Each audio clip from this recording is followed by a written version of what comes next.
एक समय की बात है, किसी गांव में एक साधु रहता था। वह भगवान का बहुत बड़ा भक्त था और निरंतर एक पेड़ के नीचे बैठकर तपस्या किया करता था।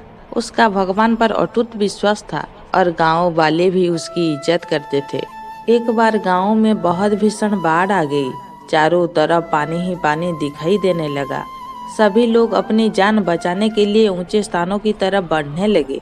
जब लोगों ने देखा कि साधु महाराज अभी भी पेड़ के नीचे बैठे भगवान का नाम जप रहे हैं, तो उन्हें यह जगह छोड़ने की सलाह दी। पर साधु ने कहा, तुम लोग अपनी जान बचाओ, मुझे तो मेरा भगवान बचाएगा। धीरे धीरे पानी का स्तर बढ़ता गया और पानी साधु के कमर तक आ पहुंचा। इतने में वहां से एक नाव गुजरी। मल्लाहों ने कहा, हे साधु महाराज, आप इस नाव पर सवार हो जाइए, मैं आपको सुरक्षित स्थान तक पहुंचा दूंगा। साधु ने कहा, मुझे तुम्हारी मदद की आवश्यकता नहीं है, मुझे तो मेरा भगवान बचाएगा।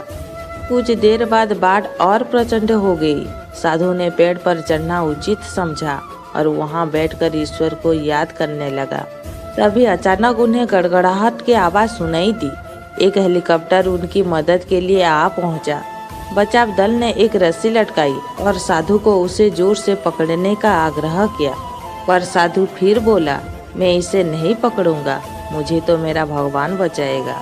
उनकी हट के आगे बचाव दल भी उन्हें लिए बगैर वहां से चला गया।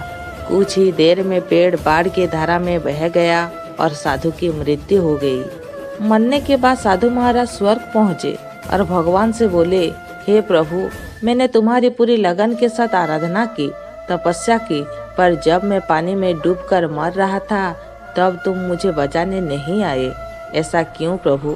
भगवान बोले, हे साधु महात्मा, मैं तुम्हारी रक्षा करने एक नहीं बल्कि 3 बार आया।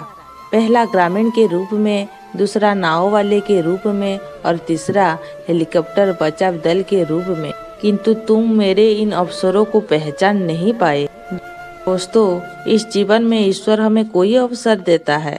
इन अवसरों की प्रकृति कुछ ऐसी होती है कि वे किसी की प्रतीक्षा नहीं करते हैं। वे एक दौड़ता हुआ घोड़े के समान होते हैं जो हमारे सामने से तेजी से गुजरते हैं। यदि हम उन्हें पहचान कर उनका लाभ उठा लेते हैं तो वे हमें हमारी मंजिल तक पहुंचा देते हैं, अन्यथा हमें बाद में पछताना ही पड़ता है। फिर मिलेंगे दोस्तों अगली कहानी के साथ।